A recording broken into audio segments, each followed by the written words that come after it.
his kind of star bowler today in these conditions out. So what he's going to do, he's going to go to Kenjige, keep the left arm spin from this end. And I would suspect we're going to see Kushal Malla go at Kenjige here. I think it might even be this over. I don't think it's going to take long. He's a different kind of bowler to Harmeet Singh. Malla, it's a matter of time, isn't it? There's a ticking time bomb out there. Pyrotechnics might be coming. Yeah, it just felt like one of these two were going to have to go after him, whether it's going to be Sa or Malla. And Malla, again, has so much power. If he gets the ball turning back into him, Nash has to be very careful with his lengths here. Don't want to be too wide or too straight. And you can see there, he's basically just bowled that into the surface as quick as he could. He doesn't want to toss it up. He knows if he tosses it up, most likely the end result is the Chinese lantern display at the racecourse end of the ground is having some damage done to it. But it shows the amount of scouting these days that's done on players. In years gone by, he'd have walked to the crease, he'd have got 3 floated up to start with, he'd have hit 3 6s. Now they know about his power. Not too sure about this field. Man for the right-hander. Just gives a single into the leg side, really, doesn't it? But look at Malla, almost flexing his biceps, saying, Nosh, I'm coming after you. Again, you just expect it to be short and quick and dart it in. So Malla might just try to get creative, whether it is to move a little bit away from his stumps, give himself room to play over cover on the offside, or shuffle all the way across, looking to almost pull. Again, Kenjige goes into the surface. He's not going to get much full, is he, Malla, because they know what he's trying to do. He's got to start. Have heard him speak about how he feels like he needs to count to 10 or 15 in his innings, just in terms of the number of balls, just to get in. Anil Shah goes for the slog sweep, doesn't get it. Jesse Singh nestles underneath it and holds on. Big moment in the game. Anil Shah gets to 50 and gives it away. Credit to Kenjige, absolutely, but it's a tame dismissal. And just as Nepal trying to get moving, trying to go through the gears, they lose their third. Well, you knew one of the two of them, Malla or Shah, were going to take on Kenjige. You just didn't think the matchup was for Shah to do it. He had to be the anchor, and he's just hit it straight up into the air, trying to play that sweep that was working so successfully off the bat of Kushal Bertel earlier in the innings. But again, he's just miscued it straight up. Jesse Singh's done really well to get into a good position, take the catch, much to the delight of the American fan right behind him, who's up straight away. So got to 50, but just threw it away. 52 off 80, and that strike right now looks a bit worse because he wasn't able to cash in on all the work he was able to do. Again, he was 40 off 56. It took him 21 deliveries to score the next 10 runs, and then he threw it away 2 runs later.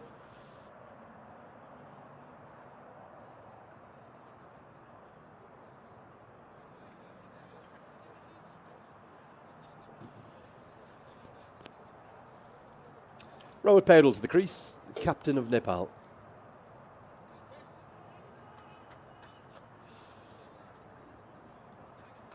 Well, he's the man with the highest score of this cycle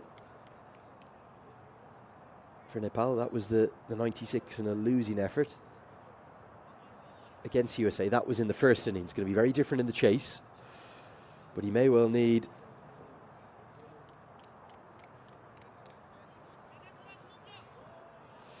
see the America fans, the flags flying high now.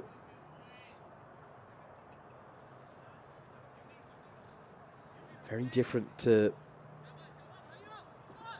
score 90 like that in a chase. If he does, if he's there with 90 not out in the last over, you think it would be in a winning effort.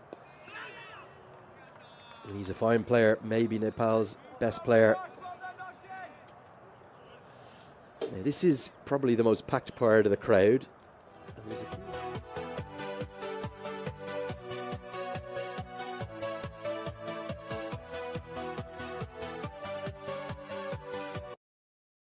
shot right in front of the players' tunnel as well.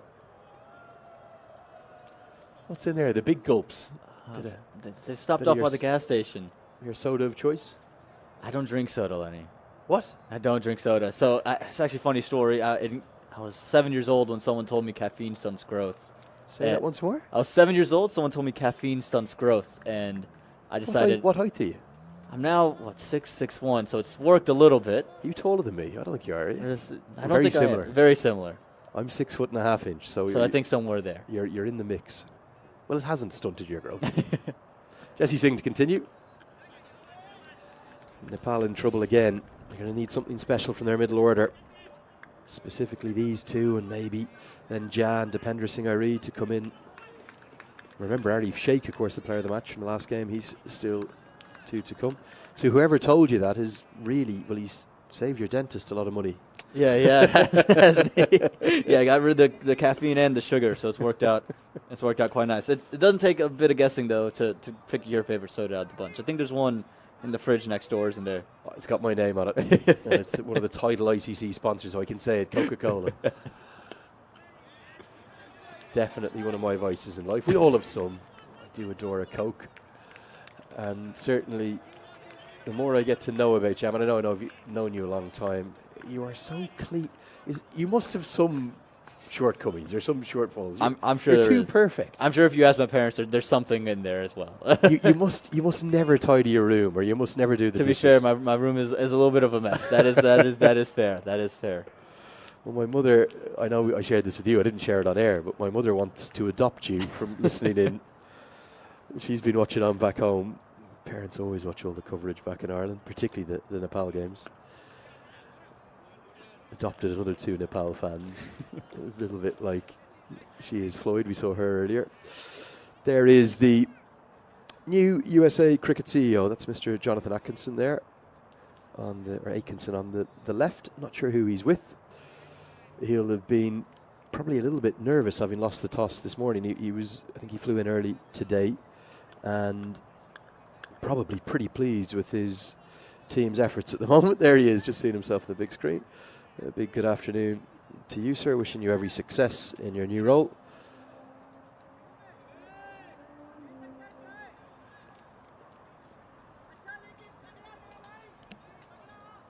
As USA Cricket look to capitalise upon the success of that World Cup. Both national teams, well, really up until this tour, were going really well, weren't they? The women's team, historic wins down in Zimbabwe. I know that filled the community with great joy the first ever time they've beaten full member nation. The historic series win over Bangladesh for the men, 4-0 over Canada, the Super 8 run in the World Cup, all the brilliance of that Namibia tour. It just feels as though it's obviously Stuart Law's been dismissed in this time. He's moved on now.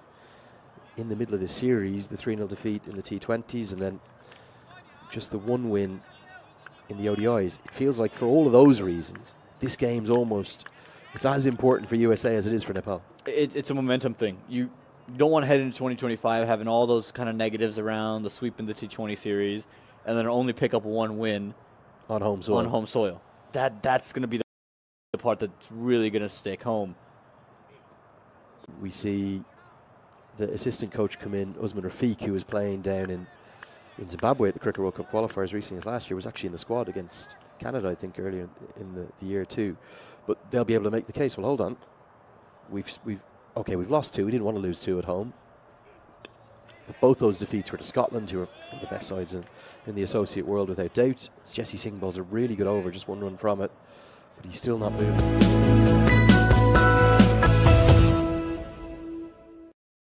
But the USA support staff, even the CEO, will be able to say, well, look, we're top of the table in ICC Men's Cricket World Cup League 2. They would be top of the table on points difference, as that there shows the challenge for Nepal with the runworm. We've got to a Super 8 this year. Our women are doing great things down in Zimbabwe. There's a lot to still be positive about in the American cricket landscape, particularly with the success of the second season of Major League Cricket. Allied to all of that, and minor league cricket continuing to go from strength to strength too.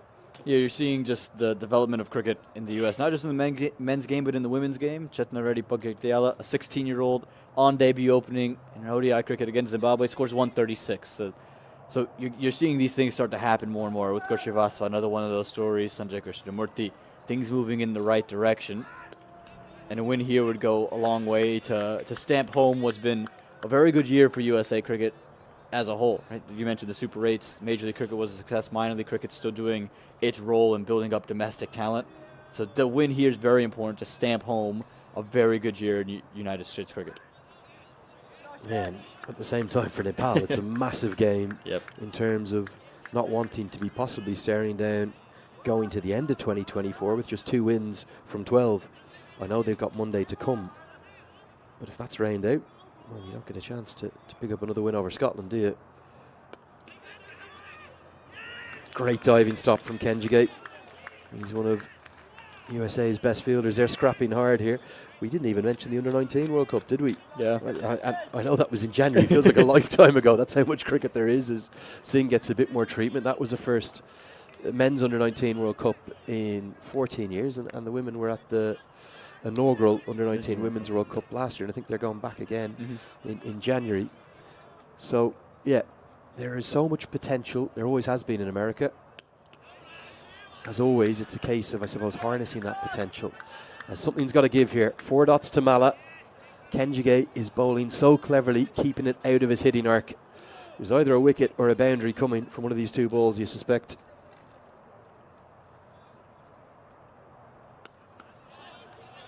It'll be a single. I reckon Mala's got to use his feet and just create a little bit of width for himself, a little bit of time to play over backward point. The fielder's inside the ring on the offside for him, or backward point and third man is Peter De La Pena, snapping all the photos all around the ground. What a stalwart he's been, and there's some more USA Cricket fans. That man in the gray was pumped up off the catch that Jesse Singh took, so lighting up the American faithful that are still in the audience. Little USA corner down there. 3 America fans amongst a sea of Nepal ones. That's why the crowd is so quiet right now, because nothing's going right for Nepal. Powdell gives himself some room. But there is some turn on offer. He's yet to get off the mark. 29 bowled, 108 for 3. This task gets ever taller. The required run rate continues to escalate. Just confirmation for that stat I thought we were about to hit in the first innings.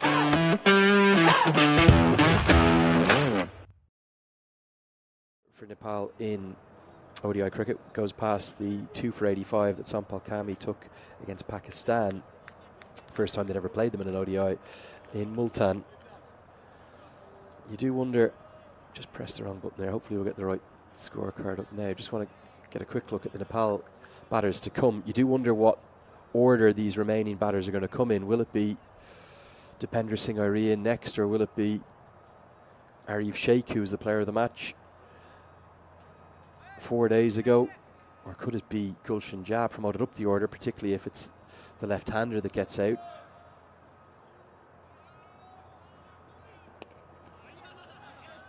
Dots building up, pressure building up, something has got to give. And I reckon you have to take Jesse Singh on. I think at some point you can't just let Jesse Singh go here and bowl 3 quiet overs while he's not 100%. You can still see there's just shuffling that shoulder around, trying to loosen up his side. He's not running in full head of steam. He's not finishing through the crease like he was earlier in his spell. So you have to take him on. And I reckon Arif Sheikh is the man, really regardless of the situation in which a batter gets out. Just because he's been in such good nick, very positive, and he's able to score at least the singles and doubles rather quickly, and he used his feet quite nicely to every bowler when he won that Player of the Match award. So for me, I think Arif Sheikh would be the man I'd send in if a wicket were to fall. For Kushal Malla, though, you've been in the crease, 35 deliveries. Jesse Singh's the man you have to attack. You can't let him go quietly. Particularly with that side strain he has. Get after him. Too many dots. The angle causing problems for Malla.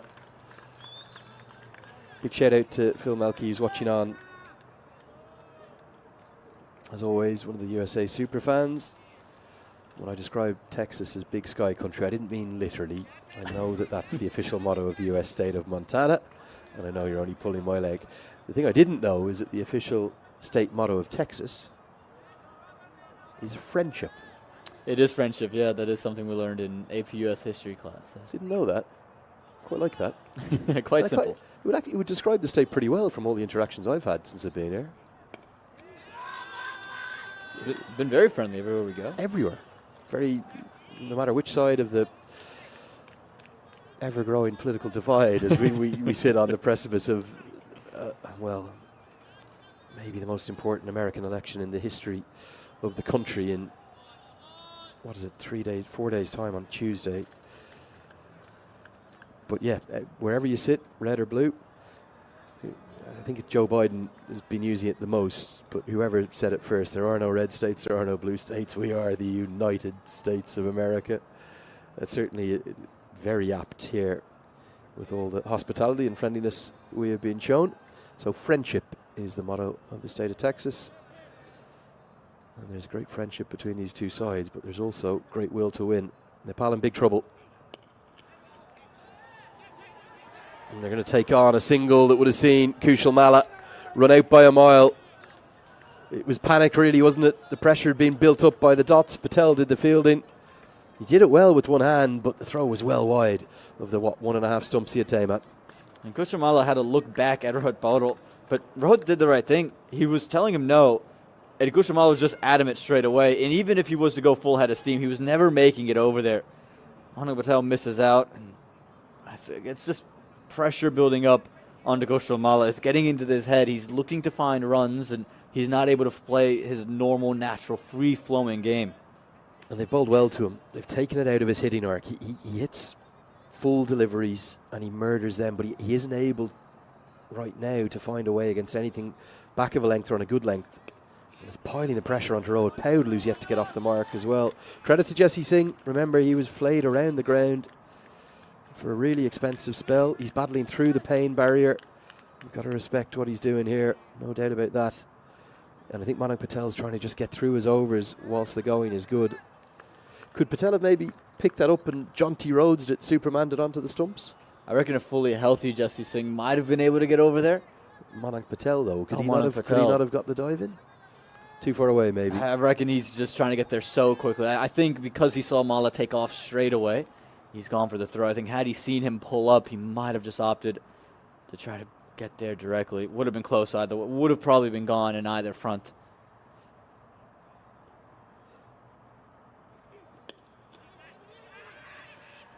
Paudel will get off the mark with a very well judged single. But there's so much work to be due still for Nepal. 30 bowled, 110 for 3. Jesse Singh continues to look in agony. Good look at some of the wickets we've seen. This was the first one. Jesse Singh just finding a way through Asif Sheikh's stroke and a big celebration. And Harmeet Singh also castling the stumps before the third dismissal, which we don't have here, which was Anil Saz, which was a very tame one. Nepal are right up against it here. They're just finding no fluency at all. Yeah, and again, at some point, you have to look to score runs. The required run rate is just getting out of hand. It's up towards 9 now, and you're only striking at under 4, and you've allowed Jesse Singh to really get away from you. I look at the couple overs bowled for Utkarsh Srivastava, 3 for 8 for a 17-year-old who's bowling for the first time in international cricket.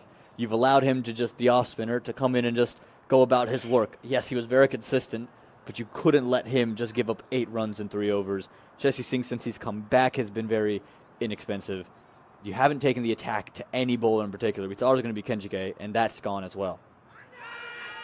Big appeal and given. And Kenjige gets the big wicket. It's that of Rohit Paudel. Paudel took a long time to get off the mark. He couldn't get strike. And now...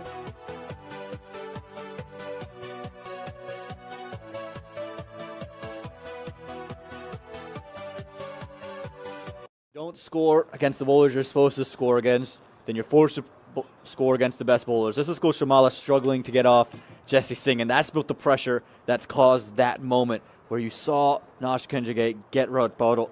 Paudel, he's looking to just try to invent some sort of stroke. He's on 1 run, he's played 8 deliveries, and he's just missed it through and through. It's probably hit right on off stump and sliding on to middle. It's a very good decision on first glance, and Nash Kenjige, he takes the reward of that pressure. Russell Warren really is given nothing unless he's been absolutely certain. And the finger went up quickly too. Get another look at it here. probably actually hit the back shoulder as much as anything, isn't it? But the question's going to be on height here, isn't it? It's impacted in line, certainly. I know he's a long way down, but it's a strange one. You can be, if you're wondering about the law, you can be leg before wicket off any part of your body, barring the gloves and the wristband of those gloves, and the bat, of course. So the glove is the only part of your body you can't be LBW off. You could even, in theory, be hitting the helmet in front of the stumps if you ducked into a slower ball or something. Arif Sheikh, it's going to be in at number 6, the Iceman. Oh, he's got an awful lot on his plate this time. He played so positively the other day. He gets off the mark immediately.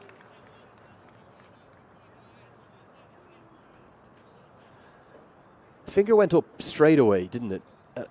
And I think we'll see it again after this delivery. I agree with you in terms of the line. The question will just have been on the bounce. Now, we don't have a side on camera, so that's not going to necessarily be able to be demonstrated very well, but it has probably hit him up on the kind of back shoulder, has it? Going up. We'll get another look now. As Mala does get a single down the ground. He's not tall either. That's the other thing you have to remember, Road Powell. What's this hit? Let's get a look. It's the shoulder. So the question is that bouncing enough to go over the top? I think it's definitely going to be okay on line. The finger went up very quickly. I think the big thing is he was reaching all the way down. You could see over half the stump on the way up. I reckon it's probably going enough just to hit the top of, probably off in middle stump, I reckon. Shoulder before wicket. First rare time for everything in there. I don't think I've seen one of those before. Watched so much cricket, though. I may have missed one. SBW. SBW. Write that in there. Scores wherever you are. Write it in there. SBW.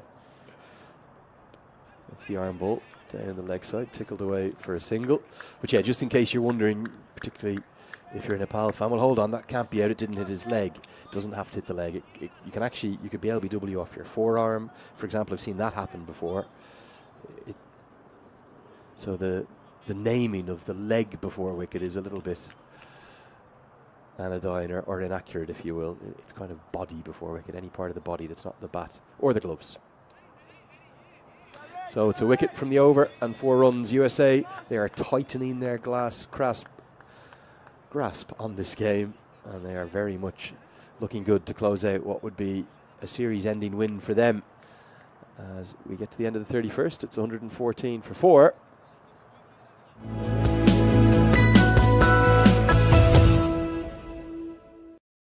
It's going to be Utkarsh Shrivastava who'll return to the attack. And again, you have to take advantage of Utkarsh Shrivastava here. He's bowled very well, and he's done the basics right. He's done the Kushamala role, really. Go hit one spot, and just hit that spot, and let the batters do what they may. If you're Kushamala, you're in for 40 deliveries. Yes, it is the ball that's going to spin away from you, but you have to find a way to score against it. Whether that's using your feet to get to the pitch of the ball, or moving across your stumps to access fine leg. Whatever you have to do, you have to find a way to score runs, because this required run rate is starting to really climb. It's very quickly going to become 10 and over if they don't change something soon. Barely played a shot in anger, is he, Mala? Can't think of a single risk that he's taken, apart from that cut shot for 4. As far as I can remember, that was his only boundary as well. This is a guy who strikes at over 90 in ODI cricket career-wise. At one point, probably less than a year ago, he was striking at about 170 in T20 cricket. But that's how the game works now. You get assessed, you get analysed almost to death by the opposition. So they see where your strengths are. The reverse sweep comes out, straight to the man. So if they know your strengths and the opposition refuse to bowl to them, then you've got to evolve your game and find other ways to score. So you think of how good he is to full deliveries.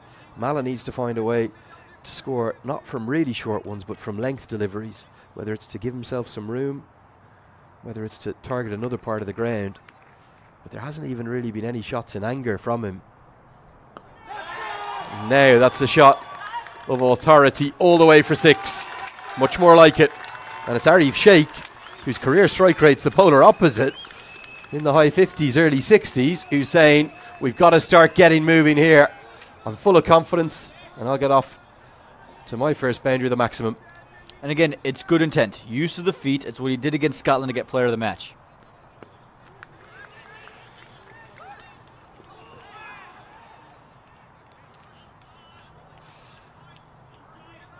He's the first batter we've seen to use his feet to the spinners. And there is zero risk to this shot because it's an off spinner. He's not really turning it much. Bowling the ball into you, or there's zero risk in terms of using your feet. Of course, he's got to get enough elevation if you're going to take the aerial route over mid-wicket. He's probably actually trying to go a bit straighter. He's dragged it a bit, but he still has enough muscle to get it over the rope. Defensive shot from Mala. Do you not think Mala should go at him here? Say, I'll go out, inside out over extra. I'll make it 2 boundaries in the over. Get rid of Shrivastava from the attack.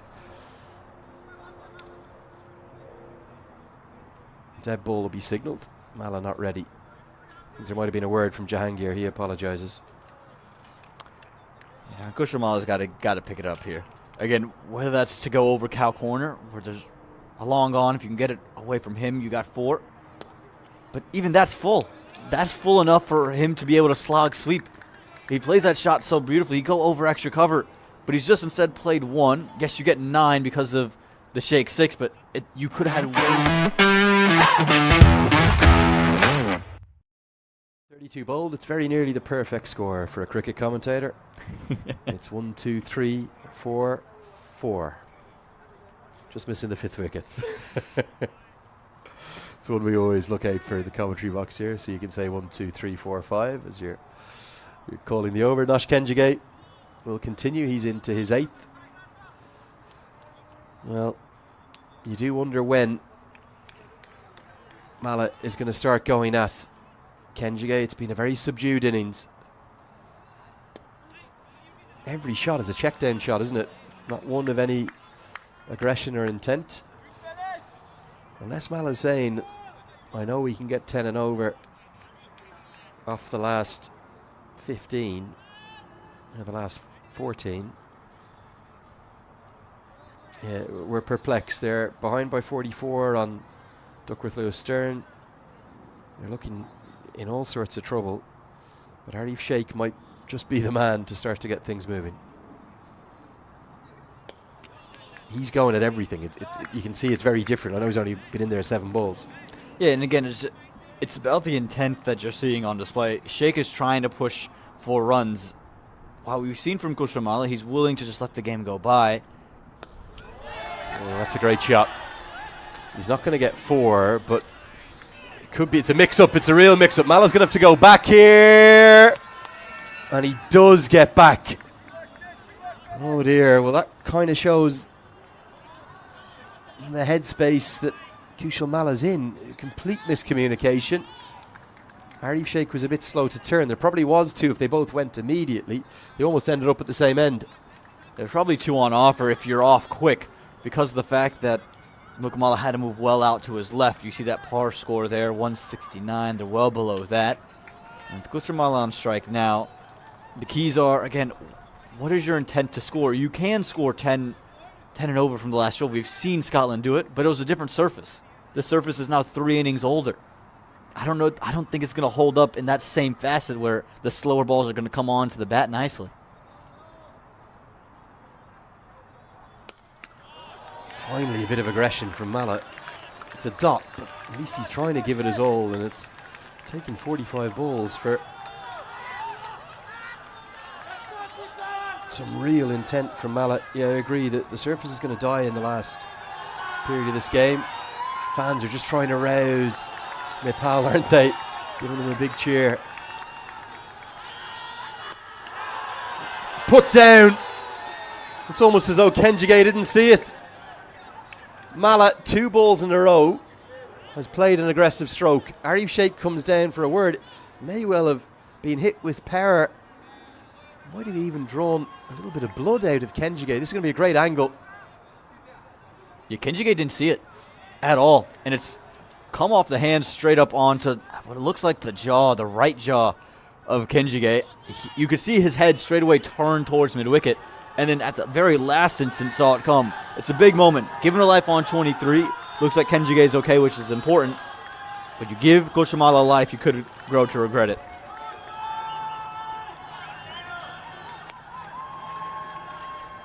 Well, you just wonder, is that going to maybe jolt Kushal Malla into something and play with a freedom, because he's got a freedom.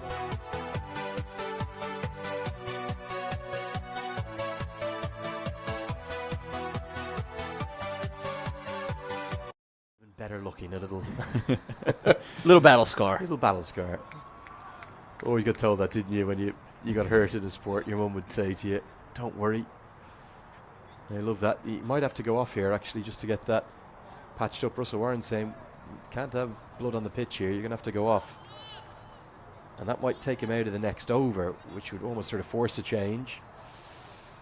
Waving to the physio. Is a subfielder going to come on? Because that would take Kenjige out of the attack, most likely. Looks like, will it be... Where's Yasser Mohammed? Or is he going to stay on? Because he wants to keep bowling.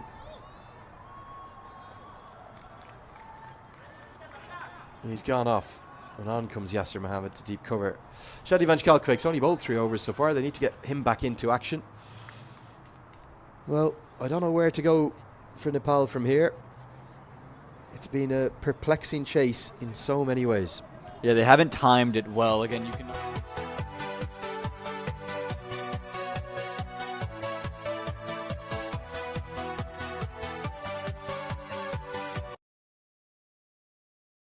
being built up, not taking advantage of bad deliveries, and now the run rate's way up on a surface that's dying out. Runs will be hard to come by in the last 10. You had to do work early. Lovely fluent drive from Arif Sheikh, who has just come to the crease with intent. We haven't seen any intent from the non-striker's end. Mala's been given a life. Would you like him just to really throw caution to the wind and start to have a go at everything? There's still batters to come. Have a go. He doesn't need to go and play rash shots. He doesn't need to force it, but play through covers. Go play over the top of point. If it's full, look to hit it down the ground. You've seen him almost just be content with tucking it away for one. That's not going to cut it now. Going to run a quick single, throw well wide stumps, and all of a sudden, just from a couple of bits of intent, there's a bit of pressure back on USA. Just a 2 and a 1. Nothing that's really changed the game. USA still miles ahead of it, but getting the fans into it. Malla, you feel like someone needs to shake him and get him into action and say, we know how good you are. Come on, it's time for you to show it. Look at the fans there. Look at the little fan in attendance. He's not facing it right now. He's too nervous to watch. But that's what Arif Sheikh does. Again, he came in against the Scotland game, scored a half century through intent, got the game back, and you could see just found a little bit of rhythm, put pressure back on Scotland. He seems to be doing something similar to the USA. Now can Malla capitalize? The fans are behind him. Arif Sheikh is behind him. He just has to get some runs behind him.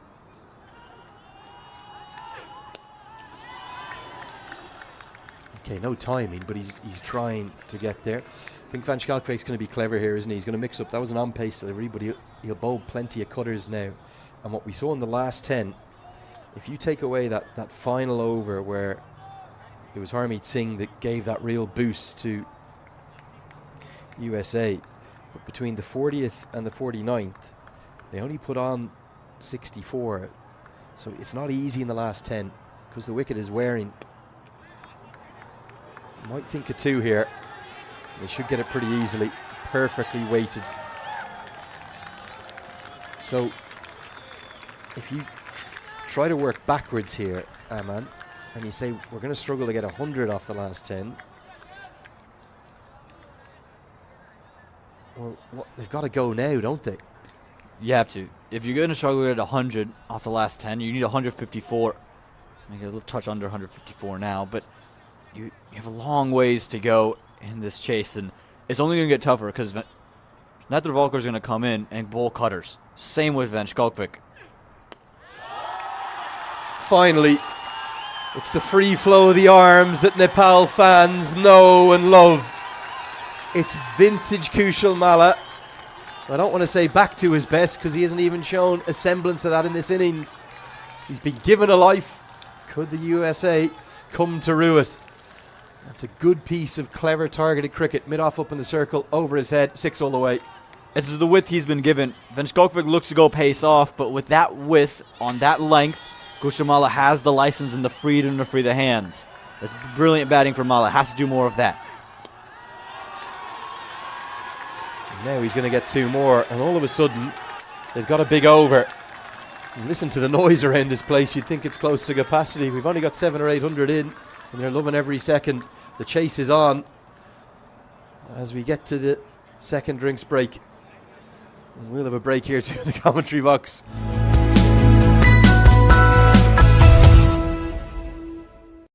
We'll be able to predict where it goes either. Don't go anywhere too far. It's 138 for 4.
Well, what a game we have on our hands here. Thank you guys for sticking around and joining us in this ICC Men's Cricket World Cup League 2. This match between the USA and Nepal, and it's all to play for here in the last 16 overs. 144 required from the final 16. Nepal are starting to come to life. They're starting to show that little bit of signs with Kushal Malla finding a 6. Arif Sheikh has come in and played with great positive intent.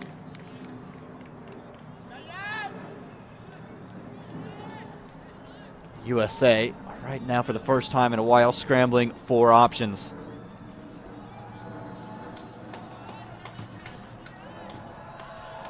Saurabh Netravalkar to come back in for his 6th over. That one's hit away.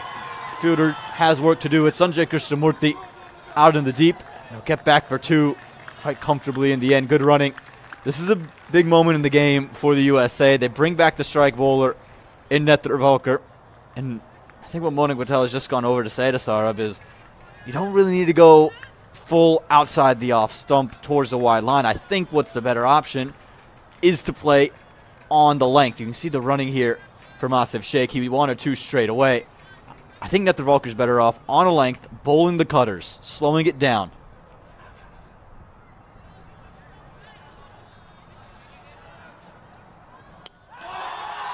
Picked up, pulled away, and that's the biggest of the day.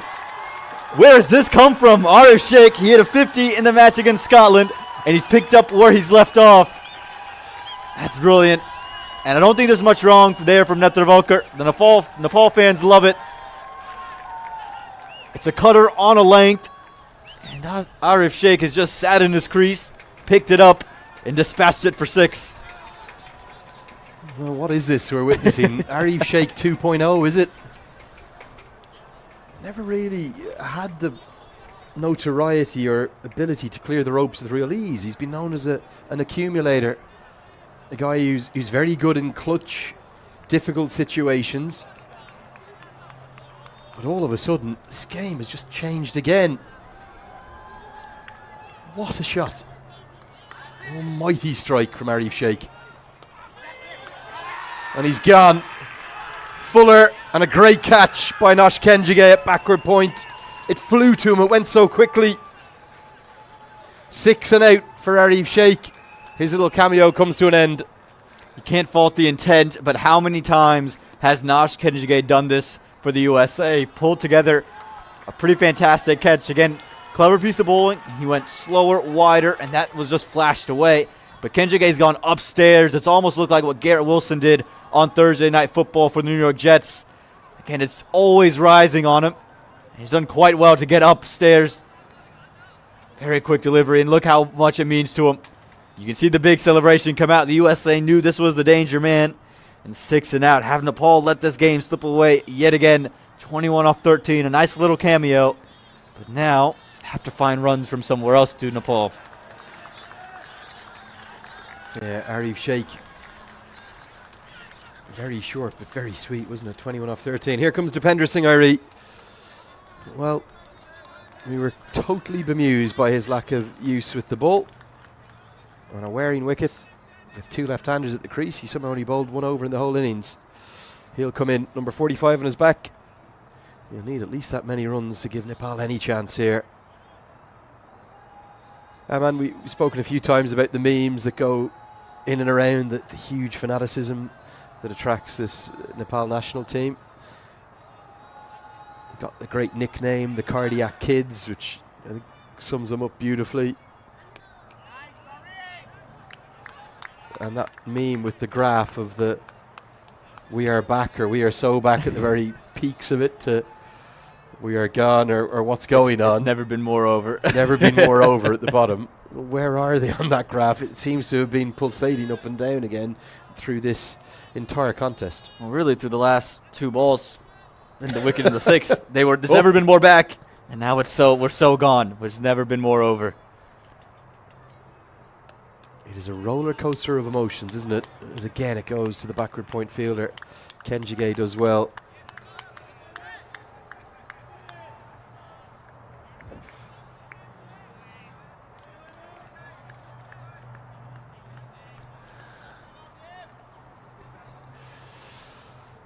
Good change of bowling from Manik Patel, getting Netravalkar back in. Former captain.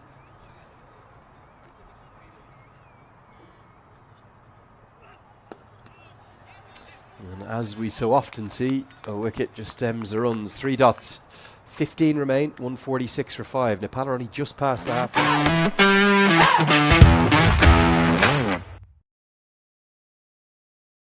A little cameo from Gulshan Jah to come. It's 146 for 5. And if you just look at the run worm here, it's starting to trend in the right direction, but they've got so much work to do still, Nepal. Yeah, they do. Again, you just see that late flurry up towards that USA dark blue line, but the big problem is the wickets that have fallen. USA lost wickets towards the tail end. They held wickets together in hand, similar to what Scotland did just 48 hours ago.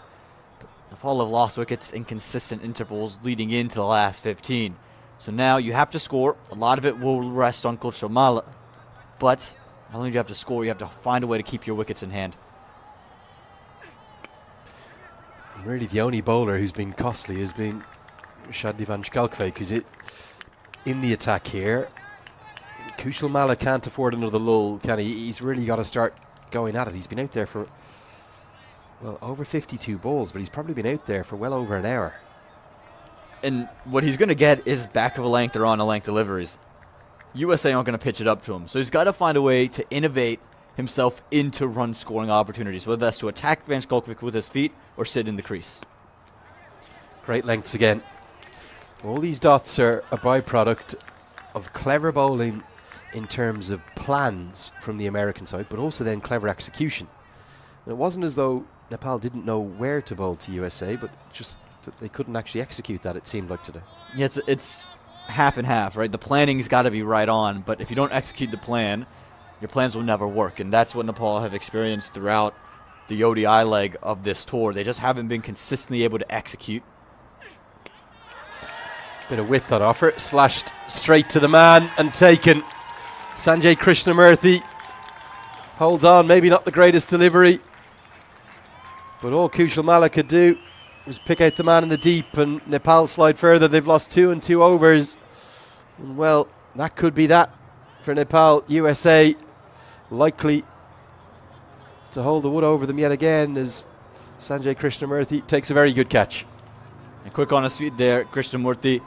Yeah, a bit of width from Van Skalkvik, but the key thing was the length here. He kept the length back so Mala couldn't step onto the front foot and just hit through the line. He had to work on the back foot and try to power it through cover. Well, he has so much power, he just hasn't been able to manufacture it whilst on the back foot. And that time, all he could do was just slice it straight up. Didn't get any middle on it. And Krishnamurthy's done well getting to the ball, getting underneath it, and keeping his hands underneath it. That's a big catch. Already given a life, Kushal couldn't capitalize. And the USA, they see the finish line now. Yeah, you'd probably go as far as to say, is this the last chance? Just the 1-4 and the 1-6 for Kushal. He had that life dropped off his own bowling by Nosh Kenjige. He's gone for 33. Strange old innings, wasn't it? 2 new men at the crease, both on 0. Both very accomplished. The problem is, it's probably a bit like what we've seen in that Mala innings. This pitch is just starting to die, isn't it? It's the 6th innings on it. It's starting to fade away. USA have bowled cleverly on it. They've exploited the lack of pace. There's still 4 overs of Harmeet Singh to come as well. Manik Patel has cleverly kept those up his sleeve. And everything is going USA's way now. You think of the problems that USA had at the death against Scotland because of the 6th bowler being used, because of the way in which Manik Patel has rotated his bowlers today. He's not going to have those issues. So it's not even like there's a kind of weak Achilles heel to come here for the home side. And really, they just need to play, what, an hour of decent cricket here. This game will be all but over. Every bowling option is overs left. Kenjige and Harmeet Singh, they've got 6 across them. You've got 5 for Van Skalkvik after this. As the overthrow won't cost them any runs, you still have 4 from Van Skalkvik, 3 from Jesse Singh. So Manik Patel's actually managed his bowlers quite brilliantly today to give him every option, whether he wants to go spin, whether that's off spin or the away spin from the right-hander, or if he wants to go pace, if it's Jesse Singh's sheer side of pace, if he's healthy enough to bowl, whether it's the left arm seam or whether it's the cutters of Van Skalkvik. He's got every option in the book. And so for Nepal, they have to be able to identify which bowlers are we going to attack. He has everyone he can go to. We have to be able to pick up two of the lot that we're going to go and be able to find 10 runs and over off of.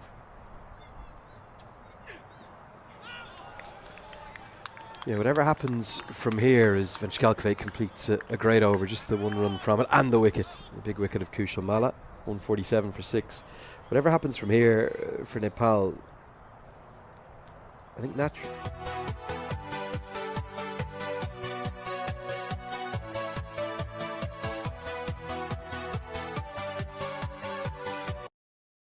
Wickets that have fallen Jesse Singh cleaning up Asif Sheikh. And then Kushal Bertel looking for the sweep shot, not getting to protect in line. Harmeet Singh pumped up.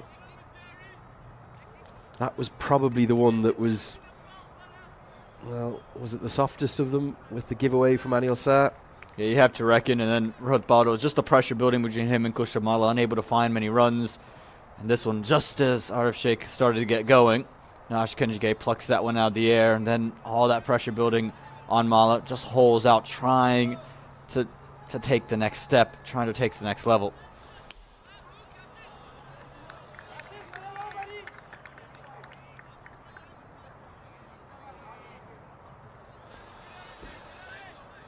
Harmeet Singh returns to the attack. I'm not sure they're going to get too many runs off him. But yeah, the natural inclination of Nepal fans will be to look at the batting performance and say, oh,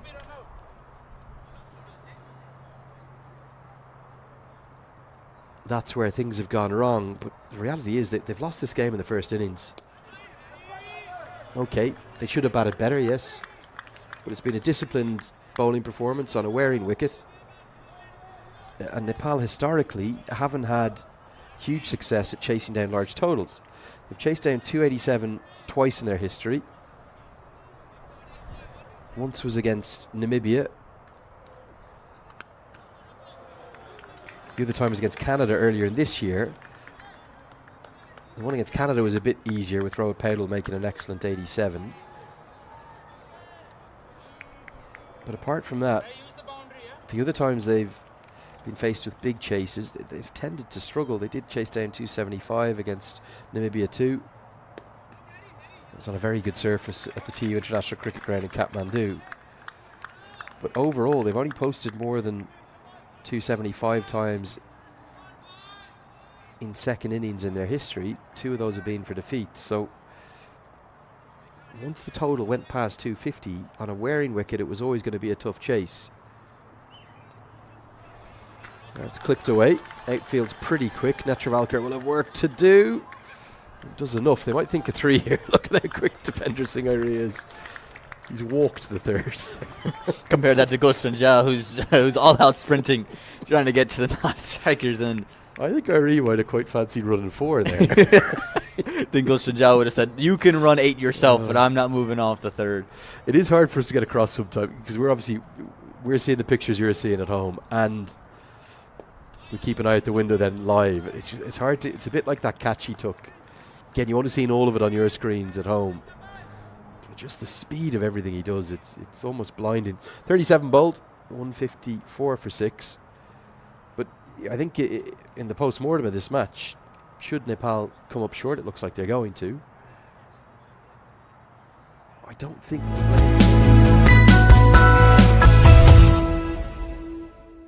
missed many internationals for Nepal over the last 6 years, and even the games I haven't commentated on, I've watched every ball of. I can't remember them bowling as poorly. No, and again, it was in dream bowling conditions. That's the key thing. You're in dream bowling conditions. You win the toss. You choose to bowl. USA know they're going to be tough. You can see the way the openers came out to play, almost test match-esque. And then you just let them off the hook, sliding down the leg side, wide towards the off stump, short balls. Just everything was sporadic. And you compare that to the USA, who've been so consistent.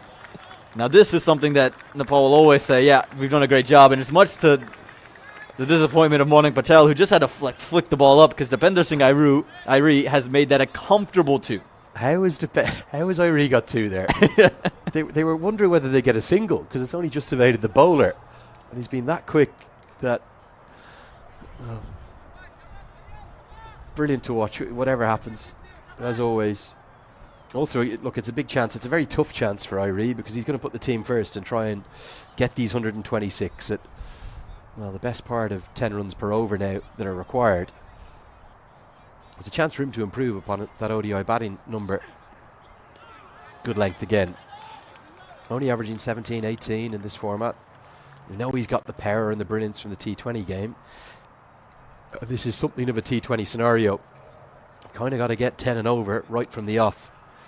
Now, to do it for 4 or 5 overs, which is kind of his role in the T20 team, is a lot easier than doing it for 13 overs plus. But if he could pull it off, maybe it might just silence a few of those messages we received about why he's in the ODI team. Yeah, again, I think numbers are interesting, but they don't tell complete stories. Again, you'll sit there and look at the scorecard and say Sandeep Lamashane had one heck of a day. 2 wickets he took. He was you say he's very economical with just the 48 runs he gave up. But you watch the way he bowled and you say, could have been better, should have been better. Was rather inconsistent for his standards. Should have been really at 28 runs, cut that in half. So those numbers, they have a funny way of lying to you. If you don't get the context of what's happened within the game, those numbers are hard to trust. Good Yorker. Look at the skills from Vanchkalkve. Length, now Yorker. And that's it. I suppose it just looks to me to have been a much better clarity and then execution of bowling plans for USA. Been a league apart. And often when you think of a Nepal performance or defeat, you'll often think of the batting failing. But I just don't think today is a day to talk about how the batters have come up short. It was very much the bowlers, and then even a couple of costly moments in the field. That Anil Shah drop towards the end was quite costly. 5 balls bowled, only 3 from the over, and they need 10. Yeah, I get you have 2 new bats in the middle, but you've got to start finding ways to just get one. I thought there's, again, it speaks to the discipline of USA. Absolutely, they've been very good about being on a length, but I just felt that Nepal didn't take advantage of every loose delivery that came about. You compare that again to the USA innings, Nepal didn't get away with anything. Everything that was short, everything that was down the leg side, everything that was wide outside the off stump was put away to the boundary. They made Nepal pay for every single loose delivery, versus even when the ball has been slightly too full, it's just been hit to the fielder. And a little bit of shape away as late as the 38th over. Nepal fans are desperate for something to cheer. They're not getting it. To say the least, it's 157 for 6.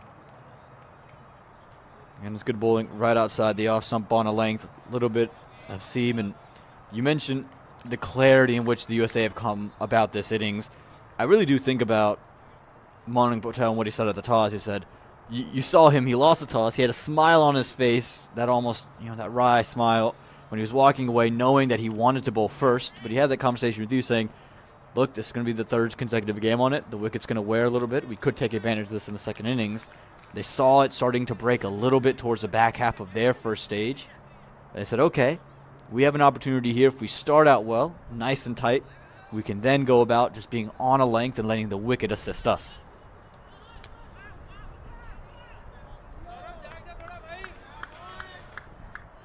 So Harmeet Singh to continue. He's got 3 left, including this one. You almost sense Nepal have, well, backed themselves into a corner here. They need snookers, to use an analogy from another sport. There's no sign of boundaries coming with any consistency. Required run rate spiraling. It'll be up to 2 runs per ball needed pretty quickly, you would suggest.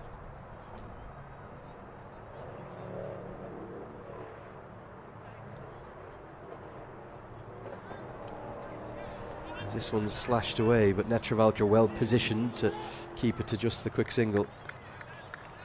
Yeah, you can just feel the game start to slip away, and this will just be a real heartbreaking loss for Nepal. Again, they were positioned in a way to absolutely take this game by storm.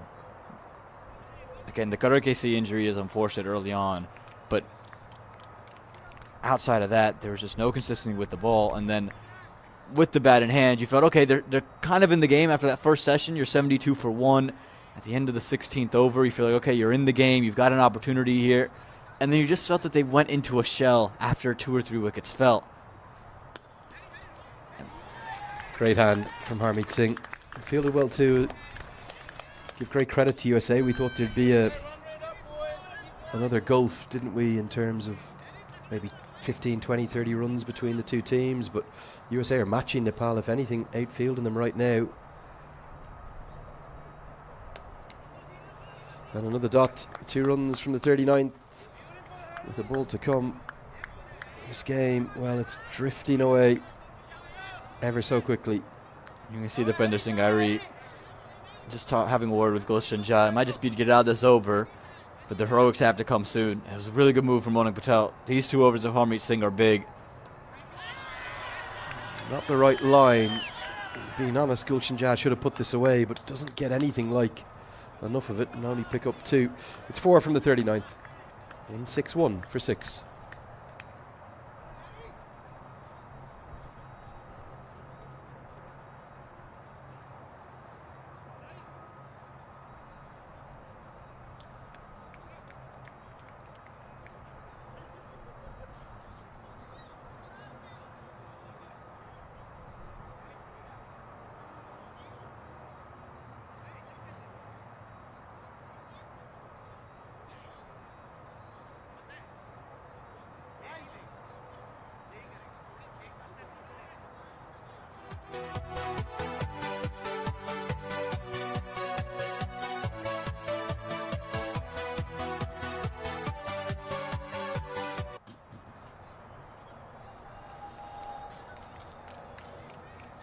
Yeah, we said that 100 might be tough to get off the last 10. Unless something remarkable happens in this over, it's going to be more than that Nepal will need in the 3rd and final power play. We still have players capable of clearing the ropes here at the crease. We all know about Dipender Singh Airi's exploits, but that's been primarily in the shorter format in T20 cricket. And Gulshan Jha, fresh from a really good tour of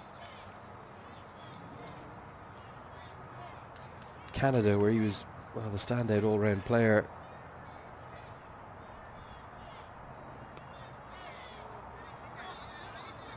But USA are just really impressing me, Aman, with their discipline and how they're doing those basics so right. And it's coming off a game 48 hours ago where they didn't do those basics well at all. They really struggled to hit consistent lengths and consistent lines. They gave freebies away. And for the first time in a USA-Nepal game, I'm listening around, and on the effects mics, you can hear, I think it's a group of kids huddled there saying USA, USA. And it just shows you the shell-shocked nature of the Nepal faithful that have lined up here in Grand Prairie, that have been screaming all day. They're out of words for what's happening in the middle.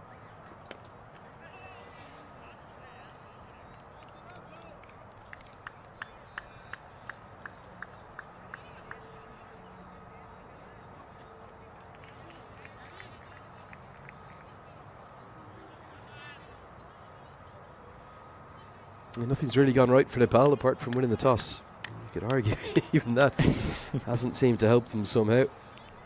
The Karen Casey injury after just 10 balls. It doesn't help, of course. But they never applied any pressure. And that's going to be bowled. Gulshan Jha looks for the big hit to cross the line of the delivery. The top of middle stump's a pretty good place to operate. Sarav Netravalkar has a second. It's clever bowling, seeing that Gulshan Jha is coming to the off stump, looking to hit. So what does Netravalkar do?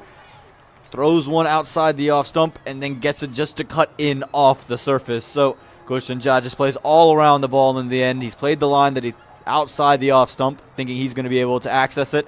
Instead, it's just gone on with the arm. It's well bowled from Netravalkar. You can see the fist bump from Shahin Jahangir. They know this is most likely the final nail in the coffin. Just 12 runs for Gulshan Jha. No boundaries to his name. In Nepal, all our hopes walk off with him.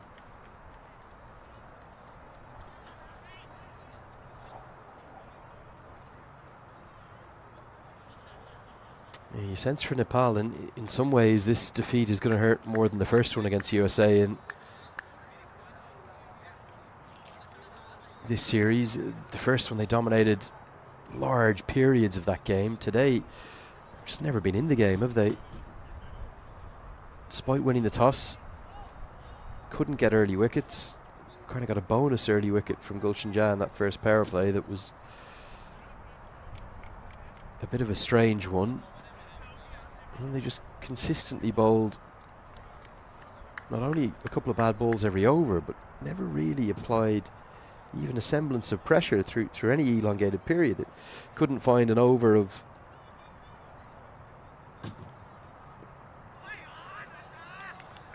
even a couple of balls in a row building up pressure. So many loose deliveries. Very unlike them. They're usually pretty disciplined as a bowling attack.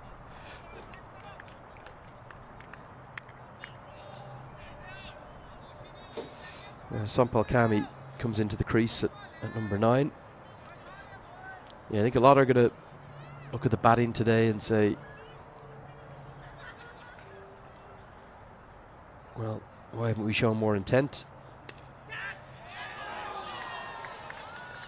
As Nosh Kenjige has just dropped a much easier chance than the one that he held off Arif Sheikh. Kami is alive, should have been gone for a second ball duck, and they'll get an overthrow as well.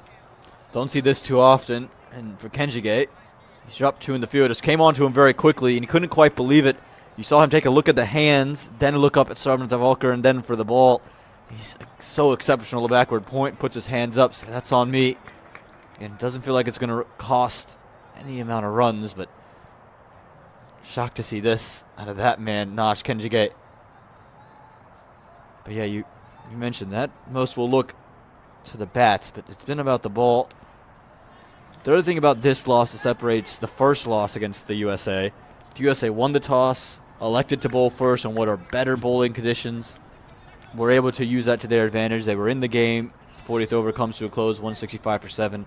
Today, you win the toss, you get all the conditions to go your way, and even then, not only did you not win the game, you were never in the game. It felt like as soon as Carter and KC had to go off, the USA were ahead the game and never let up. Yeah, I don't think you can take Karen Casey's injury and say, oh, well, that's why we've lost the game today. Yes, he's probably been the pick of the bowlers throughout all of the tour of Canada and USA. Across the 12 games, it feels like he's, 15 games if you include Monday's match between the... Hold on, I'm going to get my maths right. It is 15, isn't it? 4 ODIs, 4 T20s in Canada. There you go, there's 8. Okay, 4 ODIs in due course. Yeah, it is 50. Okay, we're back. We're so back. We are so back. But it just feels like he's taking wickets every time he's bowled. I know he hasn't. He's had a couple of wicketless holes in there, but 2 or 3 for every time. Usually pretty economically. Poor old Dipendra Singh Ari can't seem to get on to strike right now either. But you can't just say, oh, well, no Karen KC today. This is edged away. Might have enough pace to challenge the rope. Or he's going to be thinking about 3, but he'll get 4. Will Sampal Kami. Give me a bit of credit to the shot. He's opened the face late on that. 4 to the total. Showing some fight. That's all you can do here for Nepal. Don't want to just go belly up and roll over. Instead, they're just chipping away. They're not going to get to this total unless there's a miraculous innings here from Sampal Kami, which then would make that drop that Kenjige had ever so more important. But you can just see that little bit of effort, that little bit of just showing, hey, we have some fight left in us. I think that'll do the Nepal faithful well.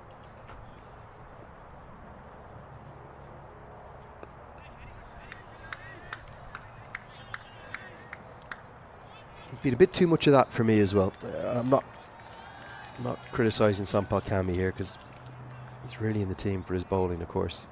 He's a capable batter, but there's been a bit too much dead bat. So the best result out of that's a dot ball. Even when Harmeet Singh bowls a good one, at least try and do that, as Irie's so quick he'll get back for the overthrow as well. At least try and find one. The dot ball counter's been through the roof as we see a lovely glow around the ground now because a bit of sun is just greening us from the distance, and God, paints the most beautiful picture all of a sudden.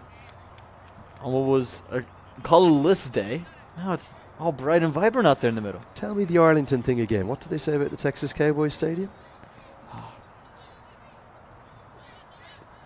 Well, there's a little retractable roof. And when the roof is open and the sun is straight up, there's a nice big rectangle that goes on from about the 40-yard line to each 40-yard line. Nice rectangle.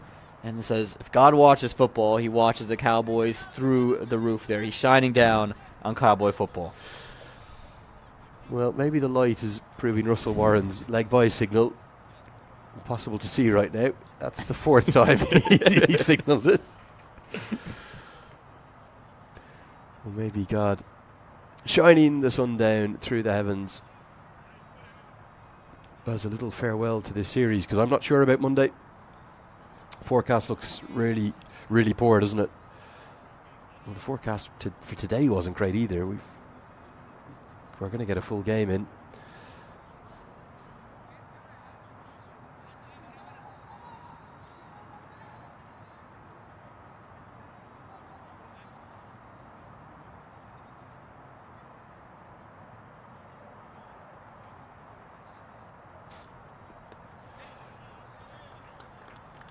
Netravalkar worked away for a single. Cammy gets to double figures. Finally, Dipender Singh Hari gets back onto strike. Hasn't faced for 3 overs.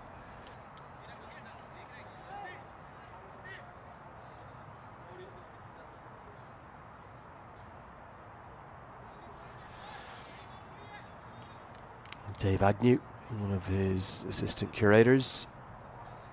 I think he'll be pretty pleased on the whole with today's pitch.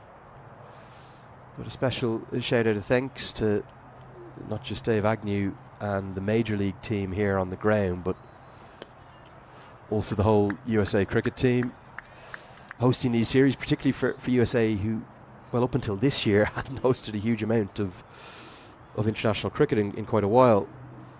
It always takes a big effort, and everyone here at the venue, so that's all the Major League team, Justin and Josh, Zubin, Mervyn,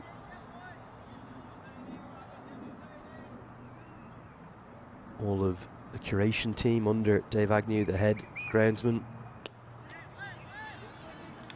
and then for Druv and all the USA cricket team, we saw the new CEO Jonathan Atkinson as well here. Just a big thanks, because everything, certainly from our end, has been exceptional. The welcomes we've had each morning, the infrastructure, it's just world class. The big screen, the floodlights, the PMOA area for the players and match officials, the sports bar and grill for the fans, the concession stands. So yeah, sincere thanks to everyone for helping put this series. I'm saying that now, just in case Monday. Looks almost kind of torrential, doesn't it, on Monday? Might be wrong. Maybe we'll have a good game between Nepal and Scotland. But yeah, sincere thanks from me, from you, Aman, and from Umair and all our production crew for making this series such a success. Yeah, it's been brilliant to be here, and every day they're hard at work, whether there's a game or it's an off day. They're always looking for opportunities to improve and do great work. And for Dave and his team, they haven't been able to really prepare that third wicket that they wanted to. It's been a long haul with the end of minor league into the T20s, now into the ODIs. It's first ever ODIs played at this venue, so it's been a lot of work to get it done. So it's just a big hearty thank you from everybody here and our production crew to everybody who's made this whole thing possible. And again, big thank you to everyone who's come out and enjoyed the cricket. I mean, it's been quite brilliant. It's a long day if you do come out to watch some ODI cricket, but they've enjoyed festivities, and they've added some life that's desperately needed at some of these sporting events. Forgot about David White, of course, as well, from the Major League Cricket team. Vishnu, and indeed, in terms of the in-venue team, Hassan here too, with the PA. Some questionable music choices from him at points, but well, after he's day come one, around. After day one, he listened to you. He? He got his way over there. Wasn't sure where we were going. This game just drifting along, sadly, to an inevitable conclusion for Nepal fans. Manik Patel knows his side have done enough. Just need to hold their nerve. It's 104 to win off 48. Boundaries just not coming. 42 bowled, 178 for 7. For Nepal, take a look at this points table. Even though they beat Scotland a couple of days ago, or 4 days ago now, there's not a lot to cheer, is there, in ODI cricket right now for them? No, and again, this is coming off a clean sweep of the USA in T20s. They were in red-hot form. They had found rhythm at this venue. And right now, they're going to be firmly planted in the bottom, too, especially with the other matches of Cricket World Cup League 2 happening over in Oman. They're going to be firmly planted in second place. That's much more like it. Finally, they get one into the hitting arc, and Dipender Singh Airi cashes in. And a fan has a moment to remember as our camera soars to the heavens, much like the angle of that shot from Dipender Singh Airi. Don't rule it out if he can get going. Remember, he's hit 36 in just 1 over before, and that was earlier this year, albeit in a T20. Great shot for 6. Yeah, great shot indeed. Again, finally got one in the zone. The key is they took advantage of the full delivery in the slot. There's been times where the ball's, okay, maybe not quite there in the slot, but just a little bit outside that they could have manufactured, and they just didn't. This is a sign of intent. Dipender Singh Airi, again, will take a superhuman effort, but he is superhuman. Yeah, you think as Singh drags his length back, Airi wants a second. I don't think I've ever seen a second run to the 30 to the 30-yard circle with a fielder in it, but Airi has a think about it. You think of the entire, what have we seen, over 20 overs of spin, haven't we, because of the overs of the youngster, the 17-year-old. We've seen batters use their feet, once? There's now Kami goes over the offside. Another one that was pitched up, as Airi will easily get back for the second. But it's just been, across the innings, a lack of intent. Mala never left his crease once. Never showed us that incredible power and strength that he has down the grade. And I think some of that's to do with the wicket being a bit tired and a bit difficult. But you'd almost, I think of the way Ireland play their cricket now, they'd rather be bowled out for 150 in this chase in 38 overs than bat the 50 overs and end up with 225, 230. And it's looking a bit like Nepal are going to do the latter. Too many dots, too many dead bat strokes. And now Airi will capitalise upon the misfield from Jesse Singh to get a few ironic cheers from the crowd to pick up 2. Nepal cricket, when it's at its best, it's putting pressure on the opposition. They've never really done that today. Yeah, there was just that lack of intent, and I think to your point, if you're playing, one of those World Cups, and run rate might matter to advance, that's one thing. But you're here needing points. Run rate's not going to do Nepal any good in this league. Do more of this, whether it's errant or not. It's finding a little bit of pressure onto the stage. You can see Harmeet Singh having to push it out wider, pull it back for the first time, instead of where Nash Kenjige was going to bowl short, quick into Koshamala as the 43rd over comes to an end. 191 for 7. As Harmeet Singh's innings will come to an end. His day comes to an end. It's been brilliant. 10 overs, the one made in 46 runs, just the one wicket. You want more than that, but he really put a stem on the flow of runs. But on a wearing surface, you think of Harmeet Singh probably being by far the biggest threat in this attack. For Nepal to get 1 for 46 from the 10 off him, I know the runs have kind of come late in his final 3 overs off him. But Jesse Singh, and great credit to Jesse Singh, he's a warrior, he's fought back so hard. But for him to go best part of 9 and over in the last game against Scotland, he's only gone at 3 and over today. For Kenjige to only go at 4 and over, for them to allow 4 overs of Utkarsh Shrivastava for just 17, that for me, well, some poor game management, isn't it? And we spoke about the game management in a different sense in the first clash between these sides, where there was probably 2 or 3 times that Nepal had their foot on the throat of the opposition and never put the game away. Never really got into the game today. Here's Jesse Singh. He's got 3 left.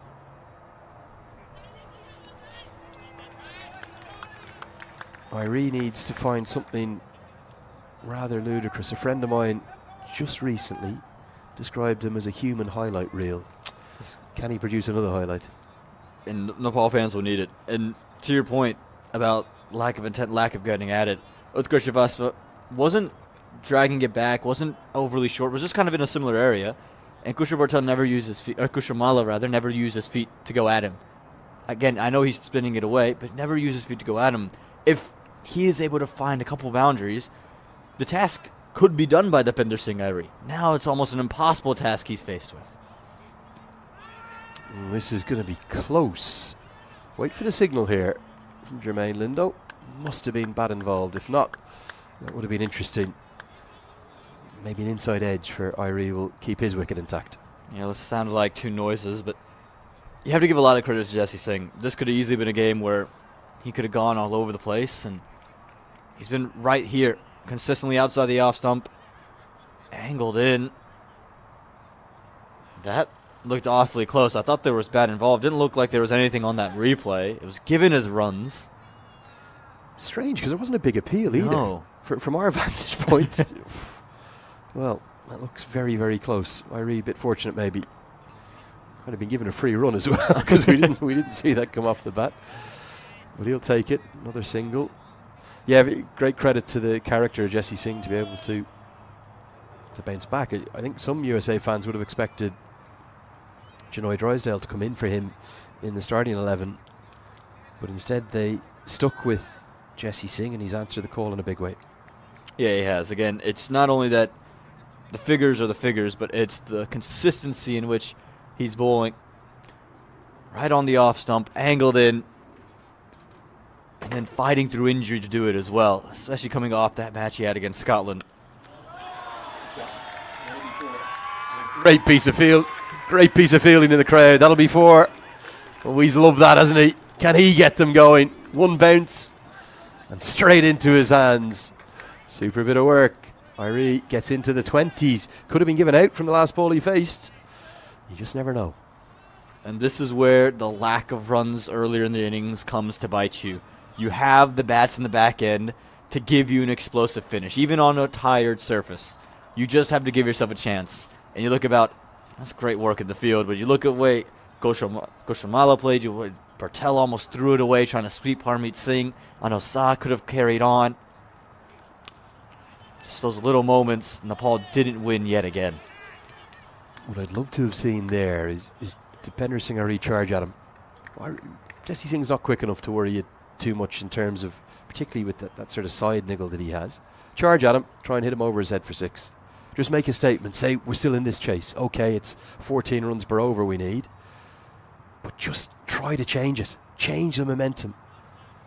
It's been a very, very flat performance across both innings from Nepal, and that's off a 4-day break. If this was kind of the second game in 3 days and they'd had all the emotions of beating Scotland just 48 hours ago, you could kind of understand it. It's really surprised me today, Nepal. Edged away. Edged fine. And edged for 4. Saiteja Mukamala again.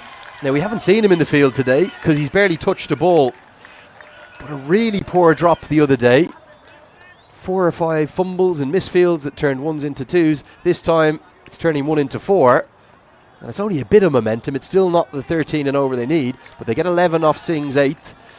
Do they believe the 200's up? It's 202 for 7. They'll believe a bit. And again, that's what intent can do. It can just create a little bit of pressure on a fielder who's saying, oh, I got to cut off the boundary. And what should have been regulation. All day should have been regulation. Instead, what's happened is it's just ballooned out of his hands. 40 off of 27 this partnership's worth now. And if they can slowly start to build this, that Nepal crowd will get into it, come to life, and Dipender Singh Irie can make some magic happen. I'll tell you something. If Nepal have a real surge here at the death, and they could. Let's say they get 10 and over off these last 6, and they end up losing by 19 runs. They get 262. The post-mortem of this game, well, it's going to be remarkable. That's not a good effort from Saiteja Mukamala. Batted beautifully earlier. I think something the USA management needs to assess with him, his task, his winter homework, if you will, ahead of January. Go away. We love your batting. You've got to work on your fielding. He's got to be sharper. Moving swifter to the ball and then collecting it when he gets there. Shadi van Schalkwijk to bowl possibly the 3 overs at the death from this end, and the ball now follows him. Does better this time. Does feel the pressure, doesn't he? You can see it there. And a look up at the big screen. Knows that he's on it. Probably knows we're talking about him. Here's the equation. 79 off 35. It heavily favours USA. Just need this experience of Van Schalkwijk to close it out. Can Nepal find something? Pretty much been the best partnership of the innings for them, and it's come for the 8th wicket. This goes a long way up and doesn't go very far. It's going to fall out of reach of everyone. Don't think Krishnamurthy could have got there. It was just kind of in that no man's land, wasn't it, between the three fielders. Deep backward point, deep cover and extra cover. Nobody could get there. Yeah, again, do you know Sumpakam is going to swing? They're going to try to score every boundary they could. There's no real blame to be shifted on to any shoulder out in the field. But this is your matchup. The Bender Singh Ari is going to have to go, to use a baseball term, yard. They're going to have to go big against Van Skalkvik in this over. Full toss, hammered down the ground. It's Mukamala, who does well. Isn't it funny how the ball follows you just when you've had a I don't remember him fielding one today, and now he's just fielded 3 and 4 balls. Does much better this time. Credit to him. 2 runs saved. Yeah, again, it's very similar to what actually happened on the 4. He's had to move well to his left, and he's had to get into position. The key here is he's gotten into position quicker, and he's got the entire body behind the ball. It doesn't go cleanly into his hands, but he's got the extra body protection behind it versus the previous over. It was just his hands pushing at the delivery. No, he loves the helicopter shot, Desiree, but not able to get the base that he needed to implement. I think it's because he was thinking leg side initially. If he just held his shape from that line, he could have gone over extra. And I think he probably would have got 6, but he was already kind of premeditating it into the leg side. Finally, some intent from Nepal. It's really taken to all the way in the 42nd, 43rd, 44th, 45th over now to really have a crack. Ball follows Mukamala again. He does enough. Single. Again, and you see what the intent has done. It's forced USA to change fields, to bowl different types of deliveries on different lines and different lengths. The bowlers have to think. Versus when you're just blocking it around, even if it's a good ball, just manufacture that into one, because that'll just start to frustrate and build partnerships. It'll frustrate that bowling side, and you'll get gifted runs. But you have to show a little bit of intent to create that opportunity. Cammy gets one in the slot, pumps it down the ground. Not quite going to be 6, but will be 4. Again, it's not the 13 plus they need off the over, but they're just hanging around. Just a little bit in the chase. 9 come from that Van Skalkvik over. It's 211 for 7. 5 overs remaining.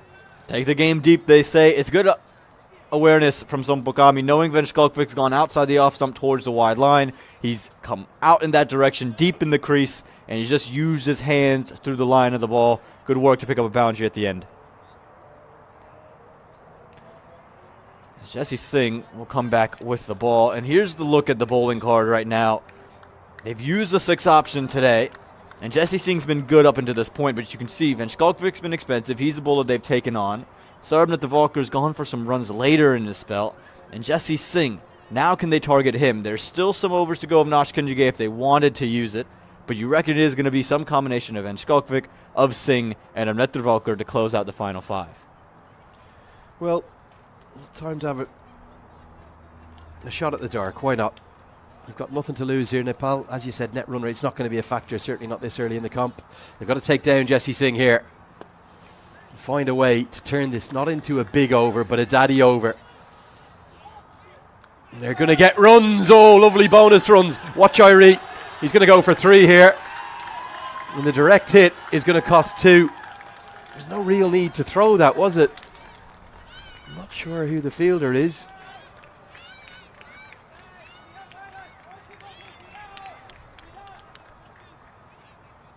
Sushant Madani on as a sub fielder in the floppy hat, and the direct hit has cost 2 extra runs and 3. Not a bad start to the over for Nepal. Well, Irie turns down the second. Or sorry, Sumpakami turns down the second. Irie wants it, and then right there turns it down. Irie gets back, and then boom, off to the races, and Irie was able to turn it into 3 runs, big time to start the over. Oh, now you can see what he's trying to do. He's trying to go over backward point. Probably the right idea, because Cammy might not have the power to get down the ground for 6. Just can't get anything on it. Again, this is that into the block hole, and you're just wondering, would it not have been better off just taking the second run, going for 2 here, not coming back for the 3rd to get Irie on strike to face these deliveries from Jesse Singh? He just wants to show us how fast he is. That's what he wants to do. So much so that he sprinted the second and then jogged the 3rd. I'd have been gasping out of my lungs getting back for 3 there. into the block hole. And a fumble will allow not just one, but two. Again, good running. You do have to wonder where this intent was the entire innings for Nepal. If they batted like this throughout the innings, they might well have chased down this 282. Instead, they need something miraculous from here. 66 to win off 27, the equation. You need a surge here. You need a 666, a 466. 3 balls, 3 boundaries. And that's where the wickets and the partnerships would really come in handy for Nepal. Could Anil Shah stick in? Could Bertel stick in? Could Mala start to find and churn out runs? But they just lost wickets in key intervals, and now the Nepal faithful believe, but it just feels like there's too much work to be done. A lot of work to do for the bowler. Great Yorker. It's really well bowled. Now the men in the circle are so deep that every ball is a run. It's mystifying, isn't it, as to where any of this energy and intensity was for what are we talking about, the first 42 overs of the chase? Yeah, you reckon close to that. Again, you can see just how deep everyone is in the circle. That point, that cover, the mid-off, the fine leg, everyone's on the ring, and it's because there's that much intent to score versus just to put the ball straight down. And that's spot on. Part of that's the game situation, the field, yes, but the other part of it is the pressure and the energy and the intensity from Irie and Kami, and I just don't know why it's taken 45 overs to come from Nepal. Really good delivery. He misses that block hole. You reckon Irie's getting that for 4 or 6. Body's going on the line in a big way here. Such bravery from Jesse Singh. Yeah, tough strand of character here from Jesse Singh, and he's bowling quite brilliantly. Again, he's hitting that block hook with such consistency that we haven't seen throughout the ODI portion of this series. He's missed the Yorker on plenty of occasions in the 2 Scotland games they've played, in the Nepal first match where he's tried to go for it. He's missed it. Right now, you could see a little bit of Major League window over there. This Washington Freedom hat, a Texas Super Kings jersey. Not sure what the logo is. Is that a Dallas Mustangs logo there? So some major and minor league contingents over there. Just seeing if the USA can get over the line. Big hit. That's going to go all the way. A little flourish again. It just keeps Nepal hanging around. Look at Kami almost puff out the chest and say, come on, Dependra. It's game on here. We can do this. 13 off the over. Little less than they require. But Nepal, well, the cardiac kids, they're almost being resuscitated back to life. A shock, a jolt from Sampal Kami. That's a great shot for 6. And the reason Jesse Singh's missed his line and length there is the use of the feet from Sampal Kami. He's come and attacked Jesse Singh, so now he's tried to change it, tried to pull it back. In doing so, he strayed down the leg side and just allowed Sampal Kami to hit with the angle and just time it to perfection for 6 runs. And this is why you never leave a Nepal game. I didn't want to say it on air. And I'm not going to name who they were, but I saw 3 fans leave in Nepal shirts when Kushal Malla got out. And I saw them walk out of the Grand Prairie. You never leave this team because you never know what's going to happen. They are unpredictable, if nothing else. And it's 58 off 24. USA massive favourites, but you just never know. Can Irie find a kind of monster, a daddy over, that would bring this back into the equation? It's got to be 20 plus. They need a 20 plus over, and they need it now, and they need it immediately from Dependra Singh Irie. Can he get 2 here? He wants it, but Mukamala does well. Quicker to the ball this time. Good read on it. He's played a wide there. He was gifted that run to the USA, and actually really well done from Mukamala. It's a touch wider when Irie was on strike. Had to move well to his right, and again, you could just see that urgency in the field. And you almost sense a little nervous energy from the Nepal fans. They were dead silent. They were dead quiet. And right now, there's biting in the nails, biting in the glasses, hands across arms all the way through. Kami wants a wide. He's not going to get it because he's just come a bit outside the off stump. Well, there's an old saying, man, it's the hope that kills you in life. And it's agony, isn't it? Supporting Nepal sometimes for these fans. They've had a good day out, whatever happens, but they just love to see a win. As soon as you get towards this required run rate, 14, 15, 16, it's not impossible, but it's pretty close to it. And you need something extraordinary. Every dot or every single, a complete killer. Edged, and going to be edged away for 4. Very choreographed, isn't it, the plan from Van Schalkwyk? 4s help, but 6s are really the ones that are needed. And I don't understand the field with this plan. I don't understand why third man would be inside the ring if you're going to have the plan to be both full outside the off stump. You know Kami's going to take big swipes at the ball. You almost reckon you would dare him to step across his line and hit you over mid-wicket. That's fine, but don't gift these 4 runs over third man. The fans enjoying the action after a real lull. Need more boundaries, Nepal. And Kami is going to provide them. 4 followed by 6. Look out in that Chinese lantern display up there. It was right into the slot. Not where you want to bowl, particularly if you're at Van Schalkwijk's pace. They've got 11 off the over. Can they make it 21 with 2 more boundaries? And then who knows, maybe it is game on.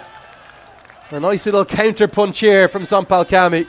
This is brilliant. Again, he knows it's going to be wide, towards the wide line outside the off stump. He's positioned himself there, and a miss of length this time from Van Schalkwyk just guides it into the slot and then guides it away. It's brilliant batting from Sampal Kami. Just want to show you something here as we come out to have a look at this. Look at the surge. Look at the surge from Nepal. Why is it taking this long to come? That's the question. Again, it's the wickets and bunches in the end, and it's the lack of intent. Whether you score runs or not, you can just see the way Kami's using his crease. He's moving laterally to just throw off Van Schalkwijk's line and length. Versus when you see the other batters go out there, when you talk about the Malas, the Bertels, even the Asif Sheikhs at times, you just saw them stay stagnant on the surface.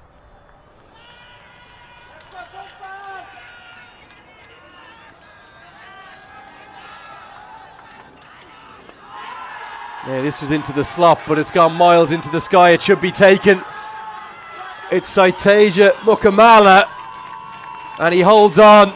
And look at the smile on his face. Big, big moment for him. He put down a similar one, didn't he? That was against Scotland. Is that the winning of the game? It was Kami who had all the momentum. He looked for a maximum down the ground to get to 50, and Mukamala holds on to a really good catch. He's done really well there. I didn't think he was in a great position to take the catch. It was up in the air. He had to run all the way from the boundary rope. And if you put this down, Kami's certainly going on to make 50 and push this total. Again, we spoke a lot about Saiteja Mukamala's fielding rather critically, and probably rightfully so. He'll tell you that himself. But you look at the way he's made up ground here as the ball's gone straight up.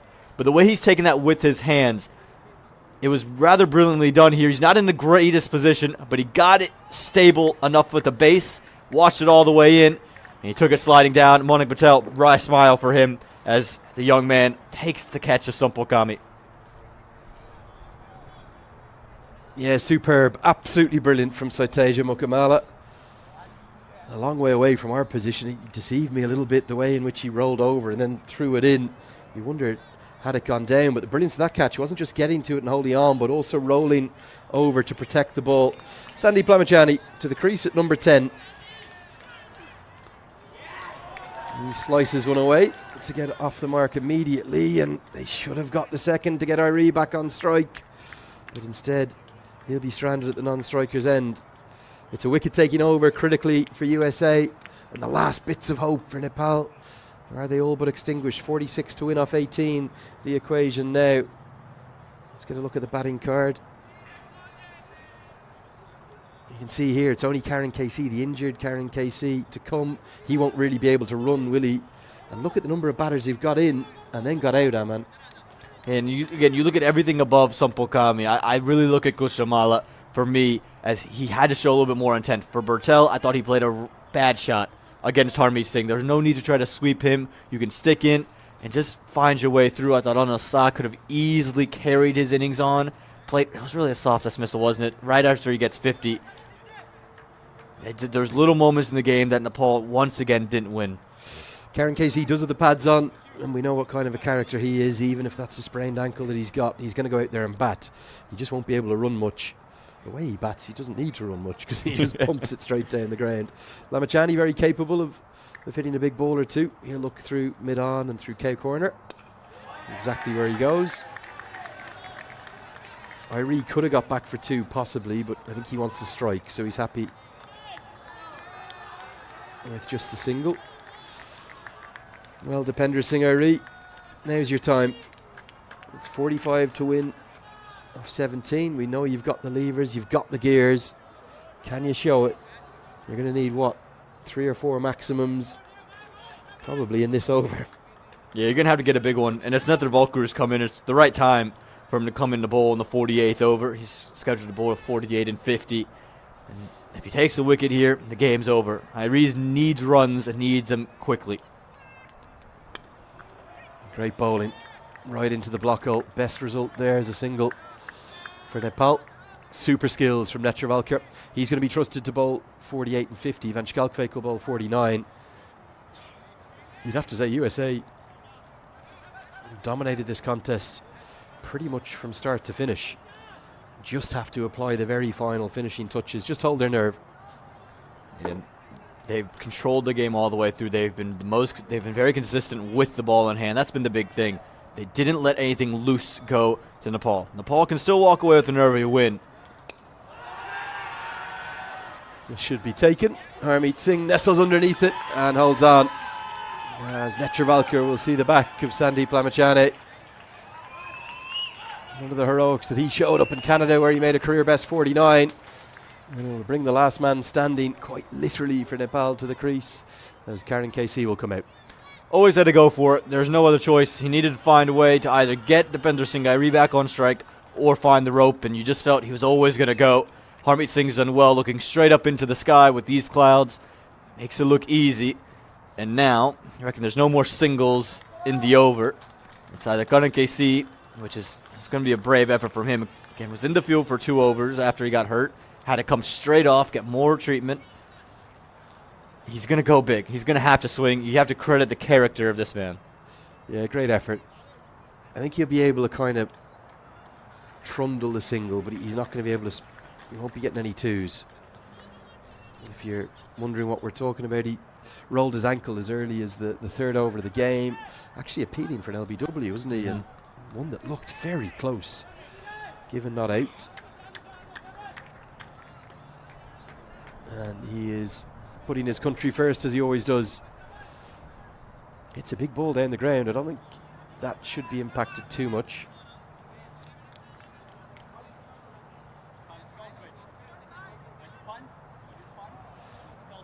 It's his left ankle even, that's injured. Batting deep in his crease. Not going to get the single there. You can see he's just not moving fluently. He looks in pain, doesn't he? Think of all the heroic efforts coming out to bat when injured.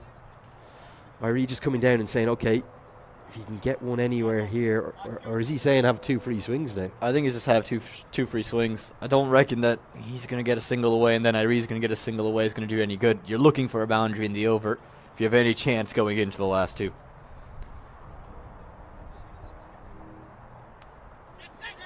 Edged, put down, 4. That helps. Take every run they can get here, and then it'll be over to Depender Singh Irie in the 49th and maybe the 50th. Now Jahangir goes down. He looks to have done himself a nuisance. Didn't go quickly to this, did he? That was a definite chance. No, yeah, it looked like he was just more lackluster after the edge. Yeah, moved very, very late. And they'll scamper away for 4. 4 runs nonetheless for Nepal. I reckon Nether Valkyr's probably best off trying to push this one well out wide of Karan KC. Keep it out of the arc where you obviously see KC's not moving quite well. Well, a 6 would be a great result here for Nepal. Can Karan KC do it? No, I think they've decided, just happy with giving Irie the strike. That he could have got there for 1, even with the leg injury. It's over to you now, Depender Singh Irie. 40 required from 2 overs. You need to do what you did in Qatar and find some maximums. 6 in the over would help. 48 bowled. It is 242 for 9. Just one more look at this points table. Aman just confirmation that if USA win this contest by whatever margin, they're already above the net run rate of Canada. They will go top of the table.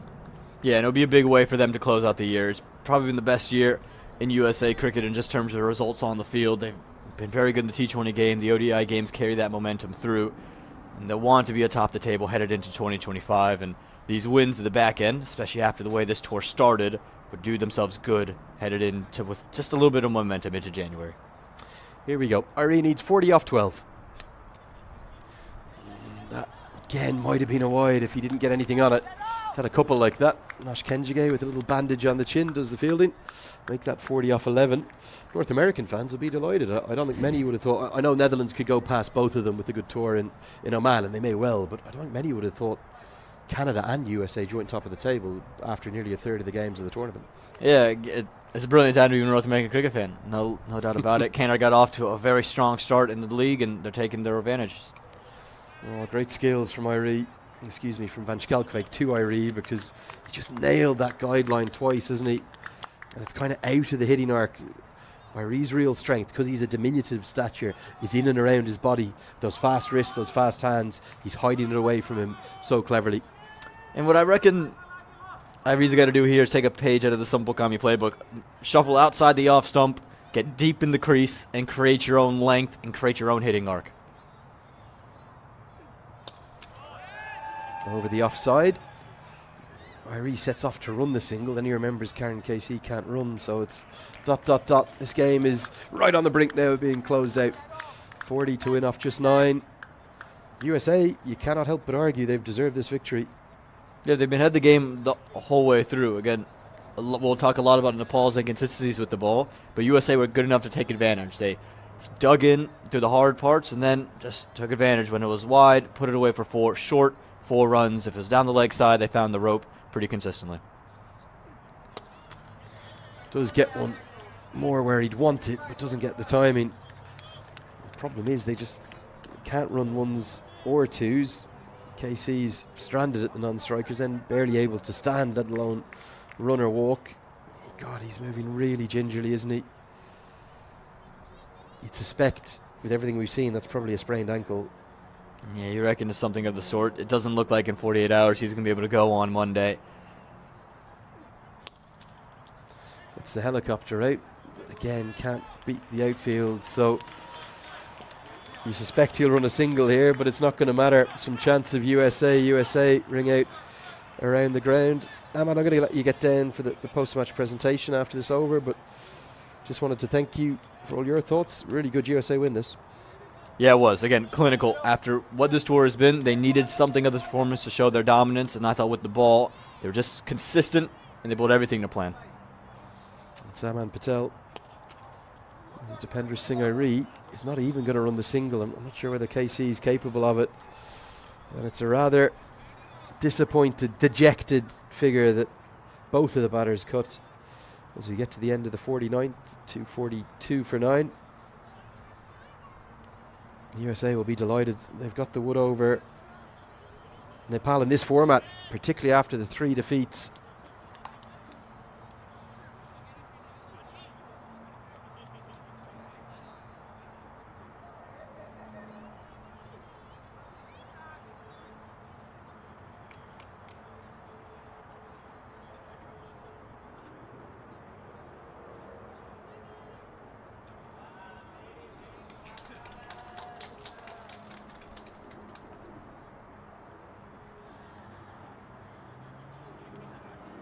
So the last rights is Netravalkar will bowl to KC.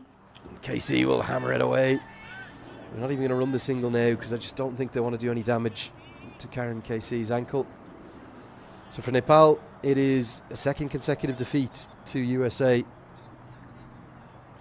after the 3 T20 wins. And USA are going to have the pleasure, the delight of sitting top of the table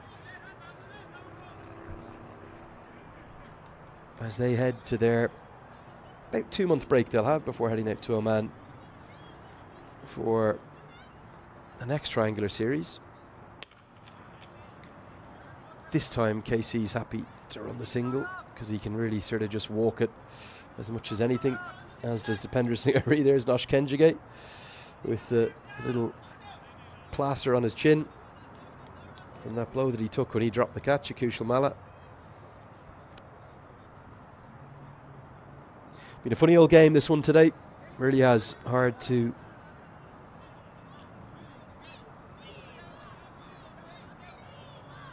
understand some of the approach in the chase. Definitely a wicket that's just got a little bit tired, understandably, with its third usage. Dipender Singh Hari just unable to get anything right out of the screws like he's needed to. You see that there, that ball bowled into the surface by Netravalkar, and just it dies before it gets to the batter. So something that generally, apart from the final over Harmeet Singh got after Gulshan Jah, something that Cammy did really well in the third power play, USA have noticed and gone with that as well. And they're going to prevail by a pretty comfortable margin, you'd have to say as well. There was a few flutters as Cammy made a rapid 46. And as that one is, well, ostensibly put down, but probably 4 runs saved by Saurav Netravalkar. Just 2 balls left. Look at the reaction time here. He would have had, well, a fraction of a second just to put his hand out. Jermaine Lindo might be somewhat thankful for the bowler, as Nepal are going to be left a bit bemused as to what's gone wrong here in today's game. That'll be a wide. Have to bowl that one again. Smile on the face of Netravalkar. He's been the star with the ball in his hand. Effective as ever. 3 for 46 from his 10 overs. Jesse Singh wasn't needed to bowl his full 10, but he battled back really well too. Van Schalkwyk held his nerve at the end, and a bit of a surprise Kenjige only bowled the 8, but I think maybe that injury he took to his chin meant he was off the field for long enough, and Manik Patel didn't want to go back to spin. There's another one that's miscued. Will give Saurav Netravalkar a 4th wicket next to his name, and maybe throw him firmly into the picture of the player of the match discussion, as USA will run out ready winners. They have been really good, haven't they? Outskilled Nepal with bat and ball, and they've also matched them in the field, which has been a rarity throughout this tour. And they will round out 2024 in some style with a big win. It's a 37-run victory for them. They move top of the table of the ICC Men's Cricket World Cup League 2. And real delight for the United States of America here on home soil. The first ever one-day internationals that they've played at this magnificent Grand Prairie venue. They did lose to Scotland twice, but they've gained some revenge for that 3-0 series clean sweep against Nepal, their old rivals. And as the two captains shake hands, Manik Patel and Rohit Pay